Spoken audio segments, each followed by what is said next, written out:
listener production. Hello, Antoinette Lattouf here with the Weekend Briefing.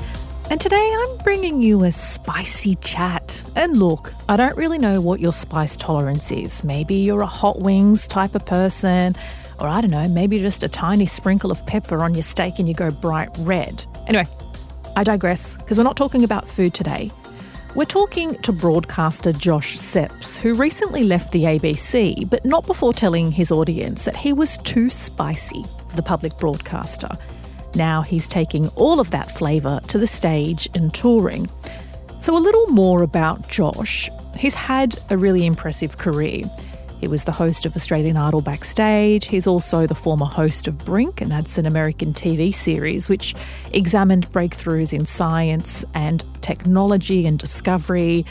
He's hosted Weekend Breakfast on the ABC, and he's also the host of popular podcast Uncomfortable Conversations. We're going to explore the man behind the microphone and the sometimes awkward but often essential conversations he really revels in having. I've always loved chatting to Josh. We are able to find common ground and, when necessary, disagree, but we do it respectfully. I really hope you enjoy this chat as much as I did.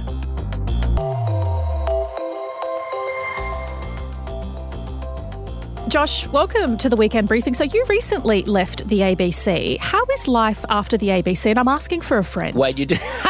You didn't just wait. You have to wait until I say thank you. If you say welcome to the show, then I have to go, thank you very much. It's a great pleasure to be here, Antoinette. I'm trying to do the other side of the microphone thing, being the guest now instead of being the presenter. So let's try. And coaching me. And coaching you. Okay, so let's try it again. I mean, I'm trying again. We'll just say hello again. Do you want to do it again? Yeah. No. I mean, this is part of the show. I just want you want me to ask again? Yeah, just again. Welcome to the briefing, Josh. I'm very glad to be here, Antoinette. It is a great pleasure to be a guest on this side of the microphone. Hello today. Good morning, afternoon. How is life after? How am I doing so far?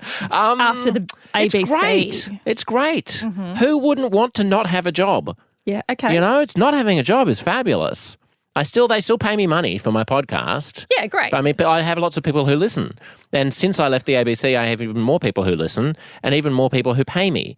So why would you not want to, I feel like I've got a weight has lifted off my shoulders and I've emerged from some kind of a fugue state or a fever dream where I've been in this system which has its own internal logic and has its own kind of hierarchy and pecking order and way of doing things, and it's highly, bureaucratized. It is a big organization. And then you exit it and you go, why was I a widget? Yeah. What was the point of being a widget? Well, I'm glad you're widget-free. I'm widget-free. You did say you were too spicy for public broadcasting. And what does that mean? Because nobody really likes bland tofu. No, that's true. It's really hard. I mean, as I suspect you know something about, it's hard. I empathise with the position of the public broadcaster. They do have to be credible and they do have to be impartial and they do have to be unbiased and perceived to have no skin in any controversial game. At the same time, nobody's going to consume content that's milquetoast and anodyne and without sparkle and personality. So how do you create personality and individuality and authenticity and kind of creativity and a little bit of pizzazz and a kind of a rambunctious place where there are lots of voices all having interesting conversations if you're so cautious that you are operating from a place of risk aversion and cautiousness all the time. And I don't know, I mean, I'm glad that I'm not running the place. Yeah, but it's a tough gig. It got to a point at which I was like, I'm not the person that they want me to be, and to do the things that would be required of me to be that person would be corrosive to my soul and corrupting to my integrity. So why? And so you were here, and I want to continue speaking on the topic of flavoursome, because you changed your name from Josh Szeps to Josh Szeps. I never changed my name. You changed your name back. Yes, when I moved to the United States, for people who don't know, I spent most of my professional life, most of my adult life in New York City. When I did communications and journalism and that sort of stuff here, I was working on radio stations I was good at doing impersonations and writing comedy, so I was doing a lot of satirical comedy. I worked for Mike Carlton's show when he was on the Drive show on 2UE, and then moved with him to Breakfast, and I would impersonate John Howard and Kim Beasley and Alexander Downer summer. And while I was doing that, I thought I really want to work in New York City. Like that was my sort of aspiration. There are just so many more opportunities in broadcasting there than there are in a medium-sized market like Australia. And when I got to New York and I got an agent and I started booking jobs and I started working, in television, it just got so annoying. People saying, "Oh, what is our last name? What is that, Schweppes? What is it, Speps? How do you say it, Szeps? Where's it from? What's Speps?" And I mean, it's like it just becomes this drum beat, this backdrop, because my name is spelled SZEPS. Yes. So people go into the sh, they go into the z, they go into, and I was like, okay, for the purposes of showbiz in America, I'm just going to spell it phonetically because I don't know how it actually was spelled because my grandparents were penniless Jewish refugees who were fleeing the Nazis across Europe. They just made up the spelling. Well, yeah. I mean, how many opportunities were there for someone who was writing in a ledger at a port where they were boarding a refugee boat to put the Z and the S around the wrong way or something. So I was like, we live in an English-speaking country now. We can just spell it in an anglicised way. And then I came back to Australia and I was like, no, why not just, I'm not going to formally change my name on paperwork. So now I can just be, I feel like it's more welcoming. I feel like we're more chilled out in Australia and less. So you didn't have to. You never actually changed the. Never changed it legally. It was always just a showbiz thing. But we're seeing. I mean, there are a few other people who are reverting back to their names, which shows closer cultural ties. Yeah. Is that important to you? I guess so. Honestly, it was more of a pragmatic thing than a like I'm rediscovering my roots of like ancient heritage. It was more like. This is a weird name that has been spat out of the flotsam and jetsam of history and has been churned around in a lot of washing machines to mix metaphors over the past 100 years. So why are we adhering to any particular spelling of it? It wasn't like I'm going to go back to the homeland and spell things as the ancients did. And I want to talk about your uncomfortable conversations because I've been on your podcast and I really enjoy listening to your podcast. You often describe yourself as a contrarian or a devil's advocate. Some other people may be familiar with that expression. How would you describe what a contrarian is?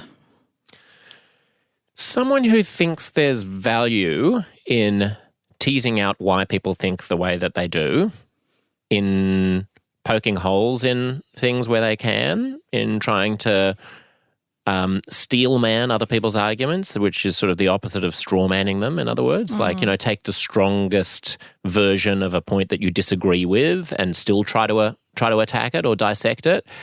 Analyze, sort of be ruthlessly honest about analysing your own preconceptions and biases and trying to poke holes in them.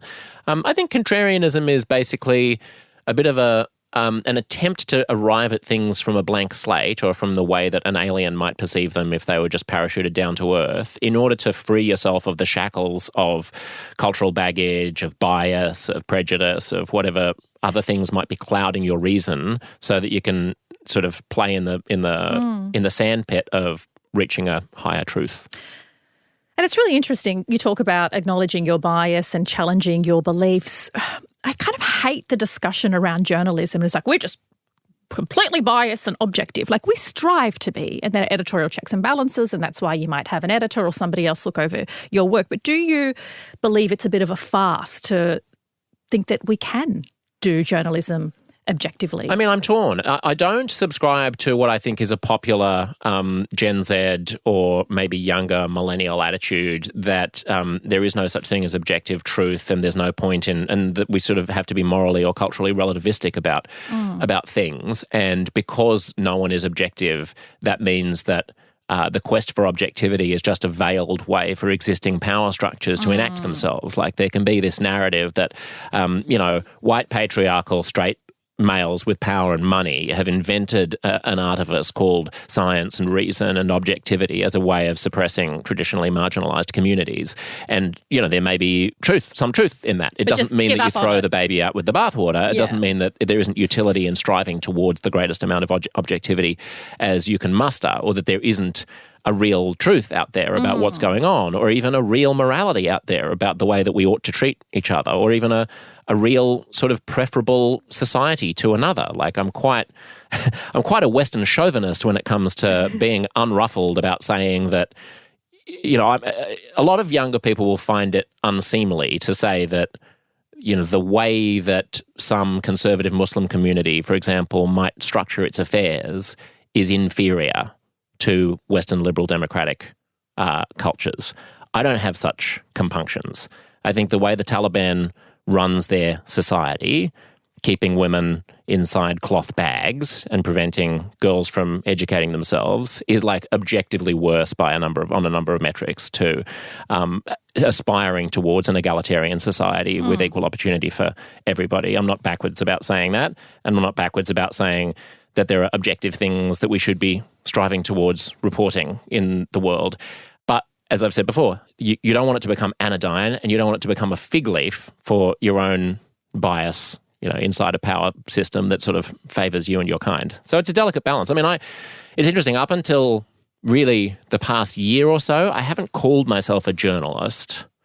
I've been leery about taking on that moniker for the reason that you're pointing to, which is I really think it's a bit like saying that you're an actor. Like my dad was an actor. Well, he's still alive, but he's not in a position to be acting.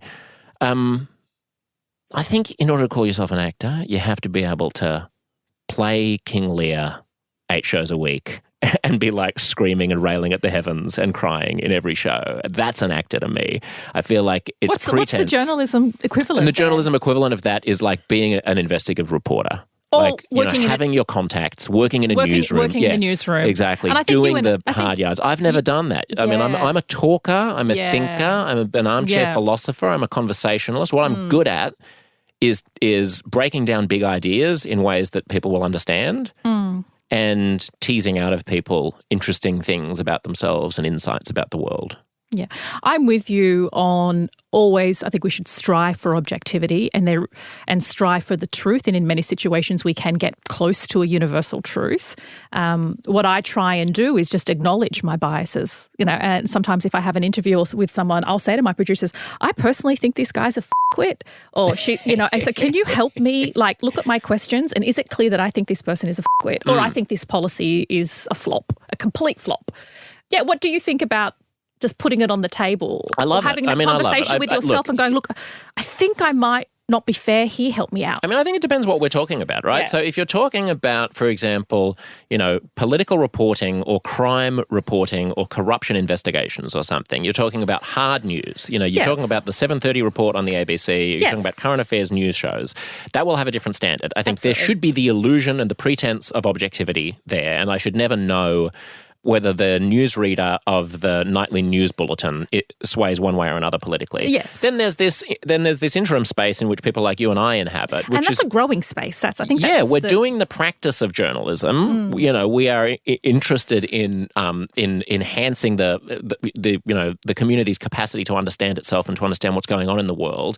And I'm on your side in that one. I mean, you and I just disagree about a lot of things, including Palestine and Israel, but as I said, you have said that before, but I want to know what it is we disagree on. What do we disagree on there?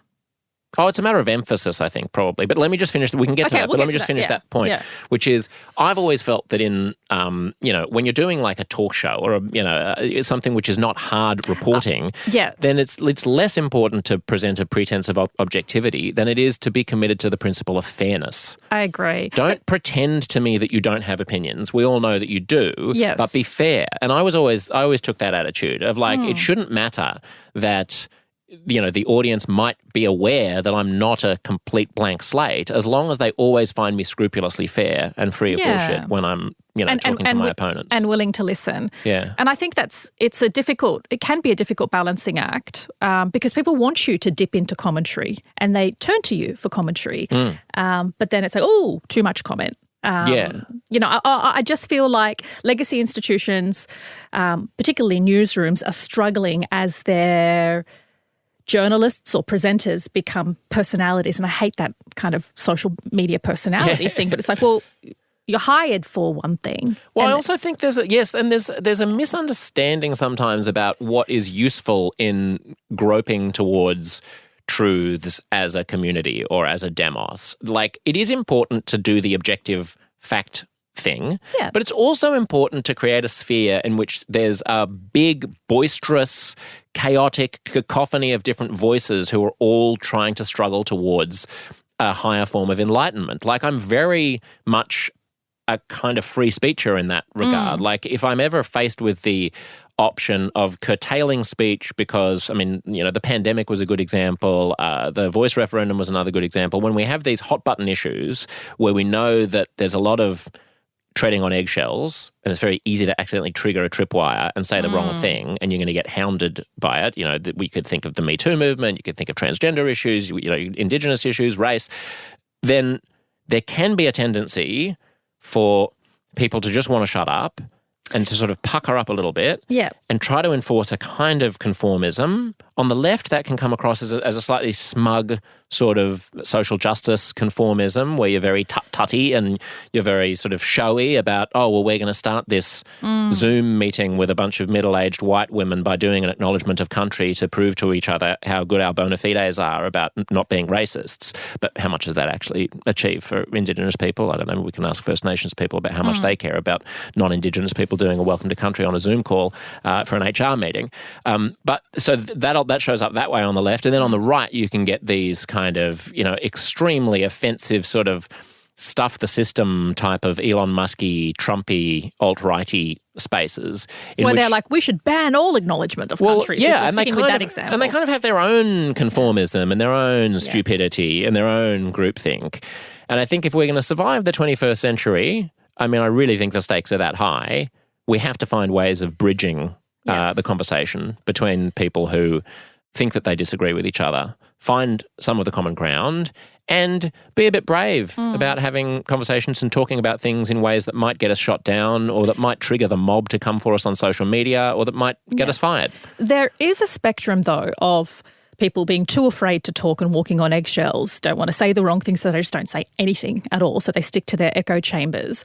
And then at the other end, there you can raise some legitimate questions about, do some views still need airing? Do we still need, in the interests of balance and having a conversation, for example, talking about whether vaccines cause autism or things that have been so wildly disproven or things that are so dangerous? Do we still, are there some issues or something where you draw the line? No, not really. Okay. The line would be that you push back against that point of view yet again, as you have done a million times. Yeah. But if the proposed solution is that you ban that point of view, or that you use the force of government to suppress it. Well, not ban it, but you have a choice whether you platform it. Yeah, I would not platform it. Yes, there are absolutely. There are some things where you're just like, I'm not having that conversation for the 900th time. No, that's right. I would never do a podcast episode about vaccines and autism. I would never do a podcast episode about climate denial. I would never do a podcast episode about gassing the Jews, and I would never do a podcast episode about all Muslims being terrorists. So many things that are so inherently, objectively. Well, they're not interesting. They're stupid. They're not. There is no there, right? Yeah. Now, if there was a wide phenomenon of people believing a piece of nonsense, and I wanted to debunk that, then there would be utility in wrestling through a public interest, and maybe hearing from them, and so maybe you would air it in the context of trying to push back on it a little bit.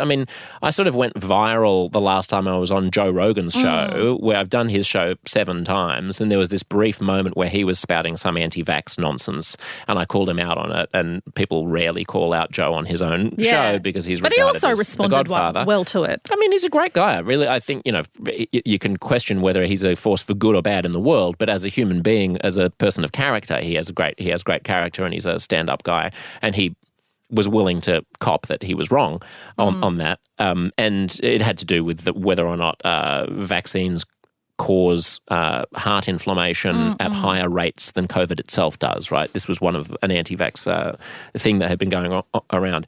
So talking about that and discussing it, airing it, I don't think that's a problem. Even if there is a risk that some people who haven't heard that claim will now hear that claim and might go down the rabbit hole. Particularly at that time it was relevant because a lot of people were believing that and misinformation was rife. Yeah, and I wrote a piece for the Sydney Morning Herald and The Age towards the end of the lockdowns in Australia, saying, can we have a sane conversation about human rights and lockdowns? And that was an unpopular position to be taking at that time. We were still in a situation where I spoke to a woman on my ABC radio show who had flown with her family and young kids for the first time since the beginning of the pandemic from Melbourne to Adelaide. She arrived in South Australia. One person on her Virgin flight tested positive, and she was collapsed into this Kafkaesque nightmare of being locked up at the airport, her kids being, locked up for 8 hours, then being transported by South Australian police to a hotel where they were in quarantine for 3 days. And after she complained, they agreed that she could be deposited back into Victoria. So her family in this nightmarish week were not allowed to be free in South Australia, but were driven under police escort to the Victorian border and dumped into Victoria across the border where their kids saw sunlight for the first time in 5 days or something. Now, that sort of thing didn't get a lot of criticism at the time because there was an elite consensus that this is a devastating pandemic and we need to sort of obey, we all need to do our weight and we need to pull our weight and sort of do our bit and not be Joe Rogan-esque contrarians who are upsetting the apple cart and maybe undermining public health. Well, stuff that. I know. In hindsight, that's ridiculous. We look back, because there was one instance where my sister-in-law, heavily pregnant, was in ICU. She had COVID. She was very sick. My brother, because he was a close contact, was in hotel quarantine because they were living with my parents. My parents had contracted it. They were very sick, being boomers. We weren't allowed to go in. There was a 2-year-old who my parents who were sick were looking after, but we couldn't go in and look after help take the toddler because then she would this ridiculous situation where we have a pregnant woman in ICU that I try and go and drop some things off to, and like, nope, you can't bring anything in. I'm like, well, she's already got COVID. What am I going to bring in? I'm just trying to give her. They wouldn't take it. The bubonic plague, Antoinette. I was like, I'm just trying to bring her some sweets and some underwear and some trash magazines, and then my brother is in a hotel, not living with my parents, and there's a toddler. And now that I look back, I'm like, how did we think that was okay? Yeah, I know. And and my point about free speech and about are there things that you shouldn't get an airing is basically it's very hard to know when you're inside the soup. Yes. It's like the joke about the young fish who are swimming along and a bigger fish, an older fish, swims past and says, "How's the water today, boys?" And as the old fish swims away, one of the younger fish turns to the other one and goes, "What's water?" When you're in the water, you don't see the water. Yeah. Like we're all inside a soup of cultural norms. And I guess coming back to what is contrarianism, it is an attempt to bust out of those norms and to ask from first principles, why are we doing what we're doing? Yeah. Is it still serving us? Is there a better way to think about things? And so I would always err on the side of air the largest possible number of opinions and hash it out in the public square because that's the only way that you find out in the long run what is true and what is not.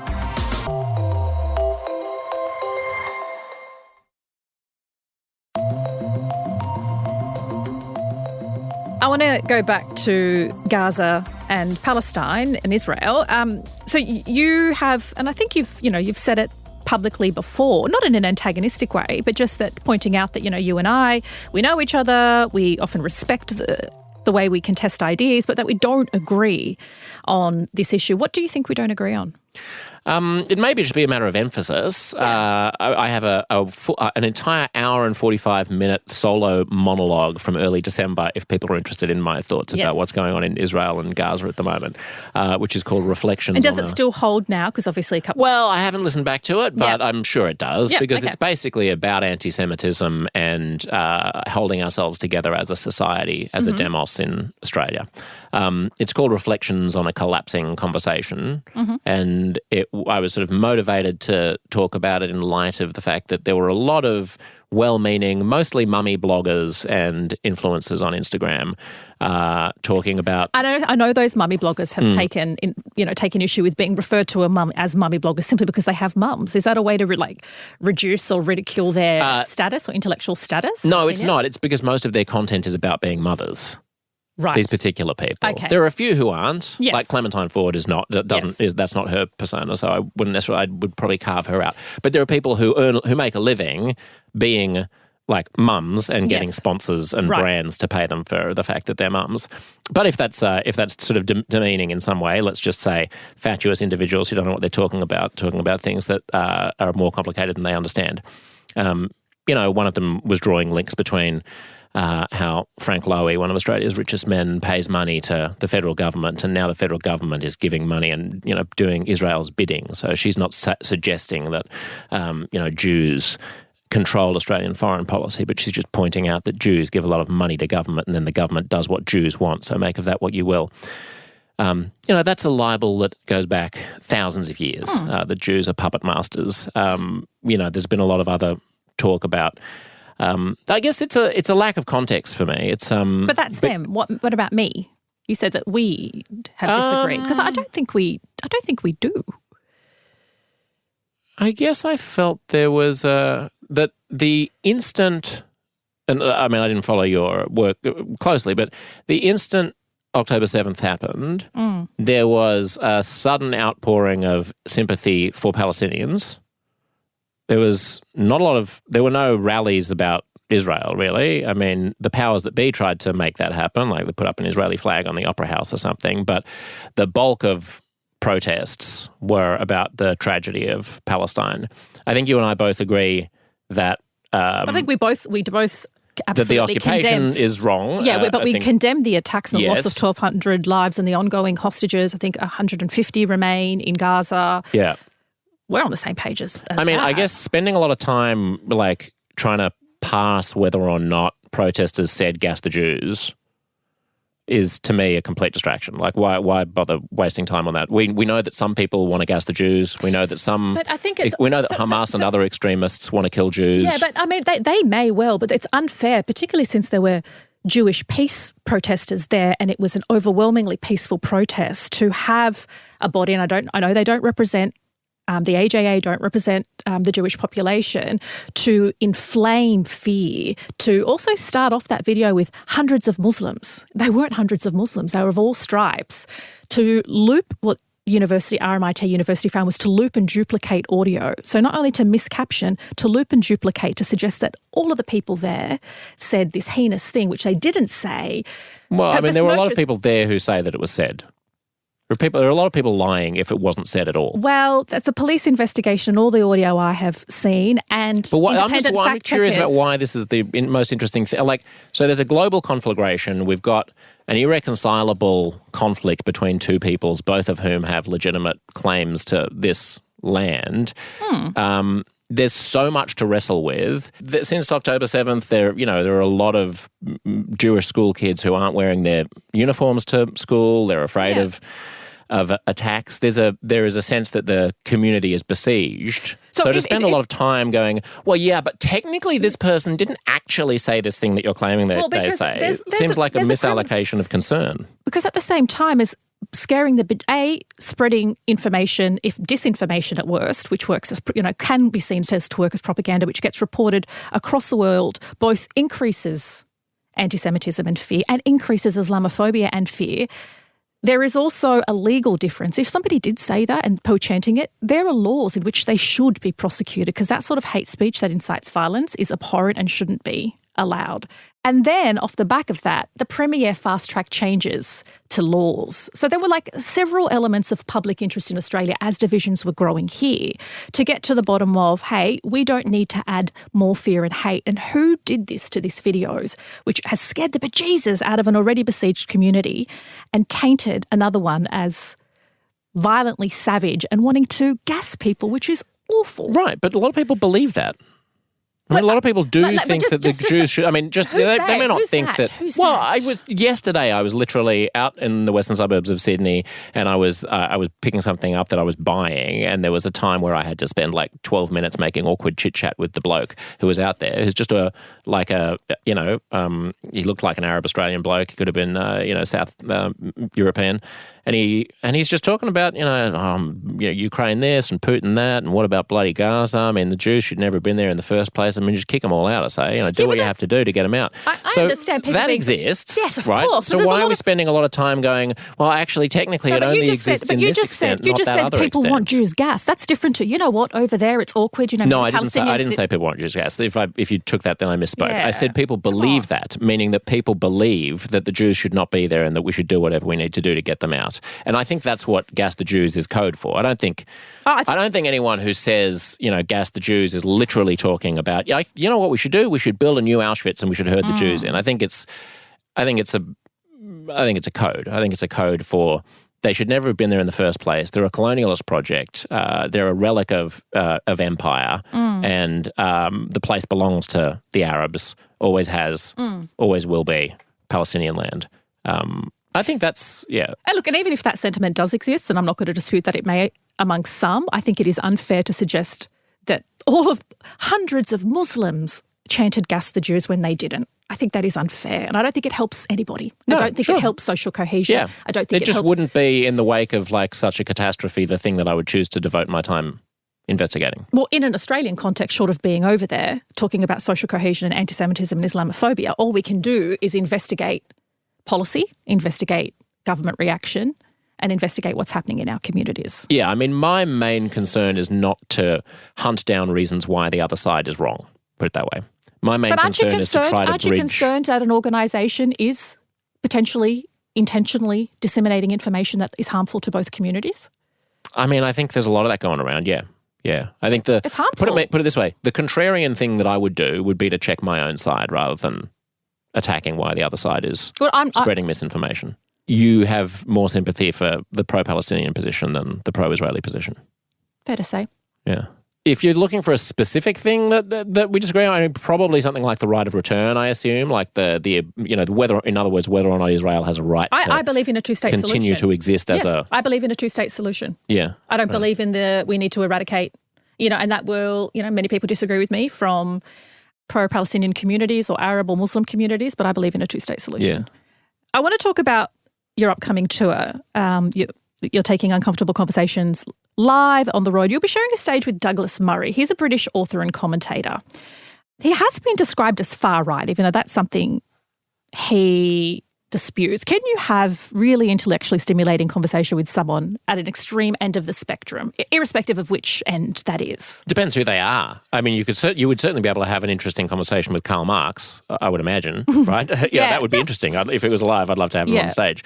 You can't have an interesting conversation with an ideologue, I think, who has made up their mind about everything in advance and isn't interested in wrestling with ideas.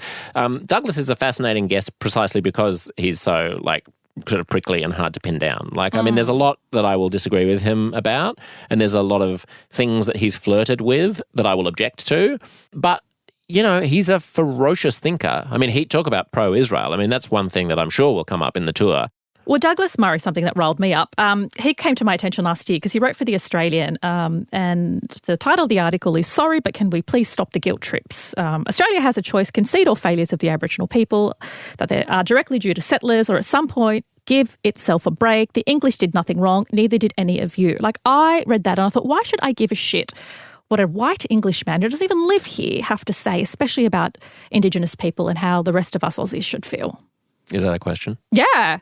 Why should I give a shit? You shouldn't. You don't have to. You don't have to give a shit. But did you not read that and be like, I was just like, I didn't see that. That's the first time hearing about it. Oh, you've got to read that article because I was like, I love Josh and I love that he's willing to have conversations with all sorts of people. But that is one conversation with one man. Let's just say Douglas and I would not be on the same page about First Nations rights in Australia. I'm like, dude, okay, cool. Well, it's always a pleasure chatting. It's such a pleasure. And it's never, I know it's uncomfortable conversation, but I'm never uncomfortable having a conversation with you. But let me make this point also about uncomfortable conversations for people who don't listen to the podcast and are just discovering it for the first time. The point is not that I make the guest uncomfortable, and the point is not that I necessarily push back in ways that are uncomfortable. The point is, I mean, sometimes that's necessary, but the uncomfortable conversation is that we're having conversations about things and issues that make people uncomfortable, which are difficult to talk about in ways without ruffling people's feathers. Yeah, and sometimes I'm having a conversation with someone who I agree with entirely, and it's entirely comfortable,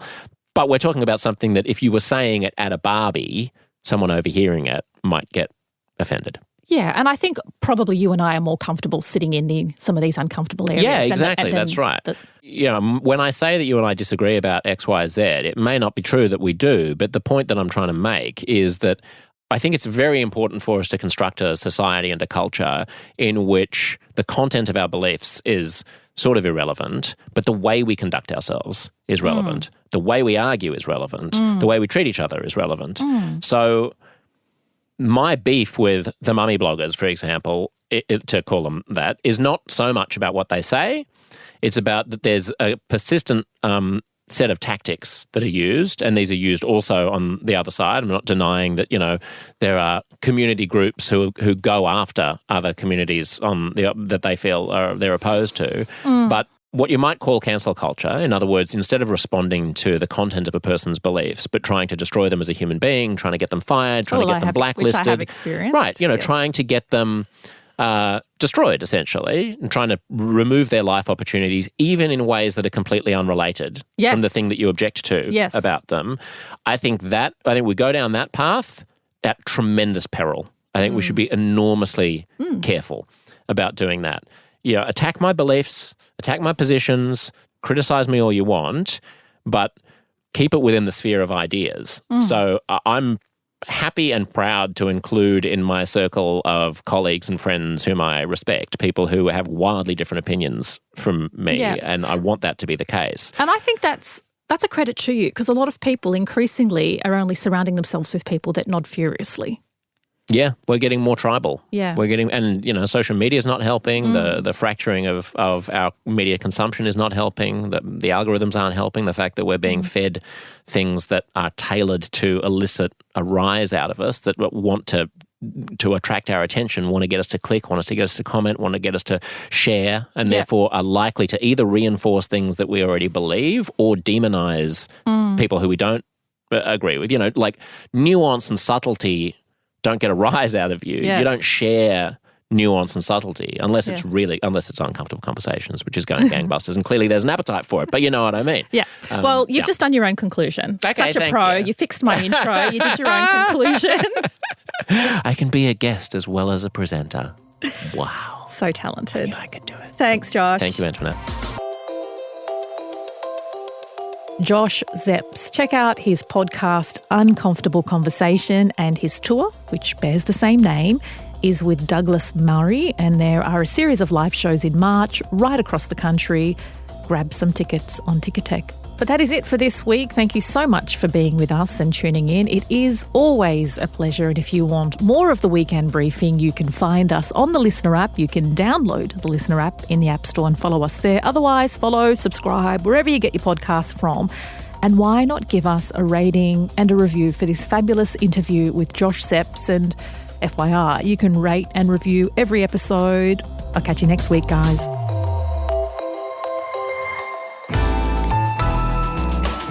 Listener.